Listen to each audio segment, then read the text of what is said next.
Ang agimat ay isang mahalagang bahagi ng kulturang Pilipino na may mga pinagmulan sa mga sinaunang paniniwala at mitolohiya.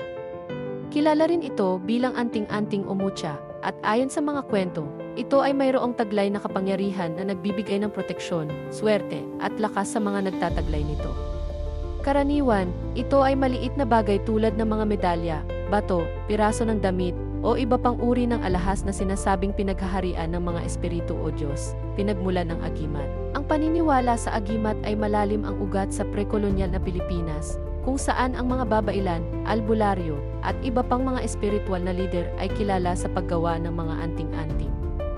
Ayon sa alamat, ang mga taong may dalang agimat ay maaaring hindi tinatablan ng bala, hindi naapektuhan ng karamdaman, o kaya'y may kakayahang gumawa ng mga kahima-himalang bagay tulad ng pagiging hindi nakikita o pagkakaroon ng hindi pangkaraniwang lakas. Mga uri ng agimat, may iba't ibang uri ng agimat, depende sa uri ng kapangyarihan na hinahanap ng isang tao. Ilan sa mga ito ay, 1. Agimat para sa proteksyon, ginagamit upang hindi mapahamak sa digmaan o laban, at sinasabing nakakapigil ng mga pinsala o kamatayan. 2. Agimat para sa swerte, tinuturing na nagbibigay ng magandang kapalaran, lalo na sa negosyo, sugal, o anumang uri ng pakikipagsapalaran. 3. Agimat para sa pag-ibig, ito ay ginagamit para mapaibig ang isang tao o upang mapanatili ang pagmamahalan sa relasyon. 4.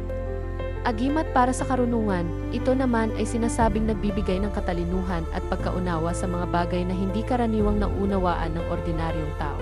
Pagkuha ng agimat, ang pagkakaroon ng agimat ay hindi simpleng bagay. Ayon sa tradisyon, kinakailangan ng seryosong ritual at pagsasanay upang makamit ang tunay na kapangyarihan ng isang agimat. May mga kwento na nagsasabing ang agimat ay ibinibigay lamang ng mga diwata, engkanto, o mga espiritu ng kalikasan sa mga karapat-dapat na tao.